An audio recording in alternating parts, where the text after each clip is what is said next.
Whenever a superhero movie is released, it's always exciting to see how the characters are going to look in live action. In a lot of cases, they look fantastic. Ben Affleck's Batman, Ryan Reynolds' most recent Deadpool, Robert Downey Jr.'s Iron Man, and Tom Hiddleston's Loki all looked great, but that's not always the case. Whether it's because they were vastly different from the classic costumes seen in the comic books, or because the actors hated wearing them, costumes in superhero movies have been sources of a lot of controversy over the years. In this video, we'll take a look at some prime examples. Here are 10 famous superhero movies that got the costumes all wrong. Deadpool and X-Men Origins Wolverine. Thankfully, we've now had a cinematic version of Deadpool worthy of praise. He looked awesome in 2016, even if his costume and makeup did make it impossible for Ryan Reynolds to even sit down. But back in 2009, in X-Men Origins Wolverine, we were given a variation of the character that was all wrong. He looked more like Baraka from the Mortal Kombat video game series than he looked like Deadpool from the comic books, and he was infamously nicknamed Barakapool as a result. In addition to having his mouth sewn shut, he wore simple elastic top pants and no shirt, instead of Deadpool's famous all-over red and black uniform. It really was horrendous in every respect. Daredevil in Daredevil. We may have a great live-action version of Daredevil on the small screen these days, and Ben Affleck might have finally proven his worth as a superhero in Batman vs. Superman: Dawn of Justice, but nobody will forget how bad 2003's Daredevil movie was, mostly because of how silly the man without fear looked in his costume. The hero of Hell's Kitchen is blind, so you can forgive him for his poor choice, but the fact is that his red leather costume made him look like a male dominatrix. It genuinely looked as though he would make a squeaking noise every time Daredevil moved, and the tiny protruding horns on the headpiece made it look like something a child would wear to dress up as the devil on Halloween.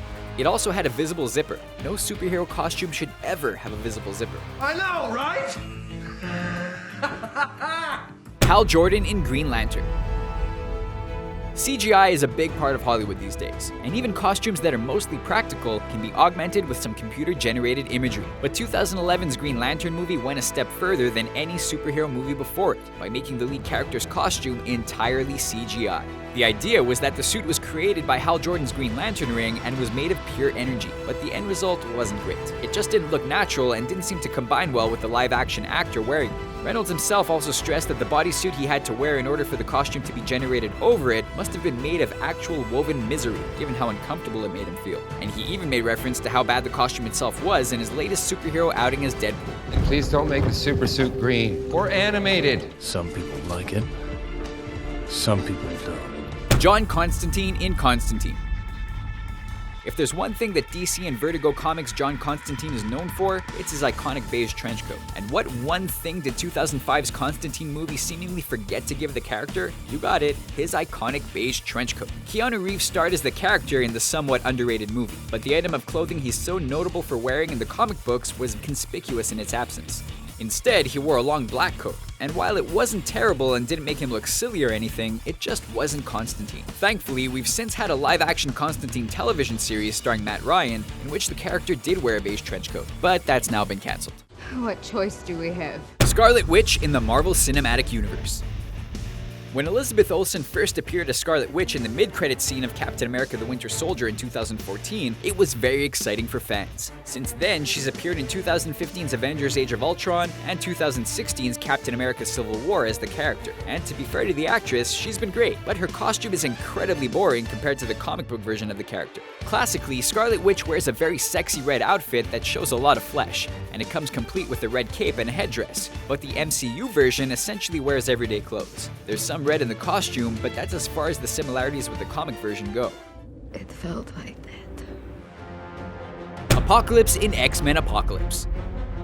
Nobody in their right mind would have thought a crossover between the X-Men and Power Rangers was possible before 2016. But when images of the titular villain in X-Men Apocalypse first appeared, some people were almost convinced it was about to happen. Oscar Isaac's character looked absolutely nothing like how Apocalypse looks in the comic books, and far more strongly resembled a certain Ivan Ooze from 1995's Mighty Morphin Power Rangers the movie. The armor on this version of Apocalypse just wasn't bulky enough, and didn't have the obvious protruding cables hanging from it. More to the point, it just looked cheap. It was also purple, which forced Fox to put a blue hue on the movie to make the color more closely resemble the comic book version.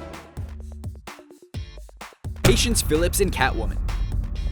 Michelle Pfeiffer might have hated her costume in 1992's Batman Returns. She had to be vacuum sealed into it, and it was very uncomfortable for her. But at least she looked damn good in it. Halle Berry can't say the same for the time she portrayed a twisted version of the character in 2004's awful Catwoman movie. Aside from the fact that the movie totally butchered the origins of the character, gave her cat-like powers, and changed her name to Patience Phillips, Berry's Catwoman looked ridiculous. More specifically, her costume was absolutely horrendous. It looked cheap, like something from a low-class adult show in Amsterdam, and while it showed a hell of a lot more skin than Pfeiffer's version, it just wasn't as sexy, and didn't quite have the same effect on men around the world as a result.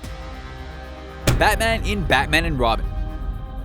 1997's Batman and Robin was the worst Batman movie of all time, and although the lead character's costume wasn't that much different from the one worn by Michael Keaton in the far superior Batman and Batman Returns, it had one very obvious flaw: visible nipples. Big, prominent, distracting bat nipples. The fact that it was worn by the worst big screen Batman by far in George Clooney really didn't help matters. But the main point is that the bat nipples are just downright unacceptable. The costume also limited Clooney's movement significantly when he was wearing it, and it had an extremely prominent, weird-looking, and slightly misshapen crotch area that almost defied physics.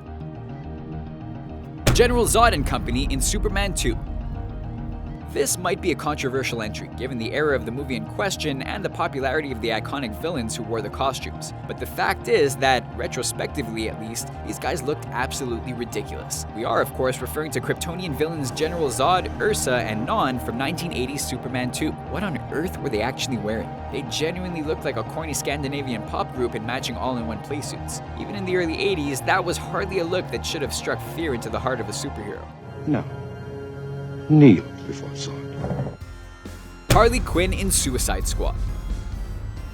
Ever since she first appeared in a 1992 episode of Batman the Animated Series, and in her countless subsequent comic book appearances, Harley Quinn's costume has caused controversy. By the character's very nature, what she wears is very sexualized, and over the years it seems to have gotten skimpier and skimpier. But the latest version in 2016's Suicide Squad movie has prompted the most complaints. Margot Robbie's character has been given a completely new look that some people are arguing isn't anything like what Harley Quinn should look like. Her modern red and blue color scheme is still somewhat intact, and she wears short shorts like she's done in the comics in recent years, but something about it just doesn't look right. Don't get us wrong though, the actress does look sexy as hell, so we'll have to wait and see if audiences take to the character with this new look. If you like the videos we make, then you're going to love another awesome YouTube channel called Wisecrack. Click here, or the link in the description, to be taken to Wisecrack's channel page, where you can find their hilarious and super smart breakdowns of movies, TV shows, and video games. If you're looking for something to watch, check out their episode diving into the deeper meaning of Deadpool. It's a brilliant look at one of our favorite new superhero movies. Make sure you subscribe while you're there, and tell them Screen Rant sent you. Thanks for watching our list of 10 famous superhero movies that got the costumes all wrong. Did you enjoy the video? Which other costumes were terrible in superhero movies? Let us know in the comment section below, and be sure to subscribe to our channel for more videos like this one.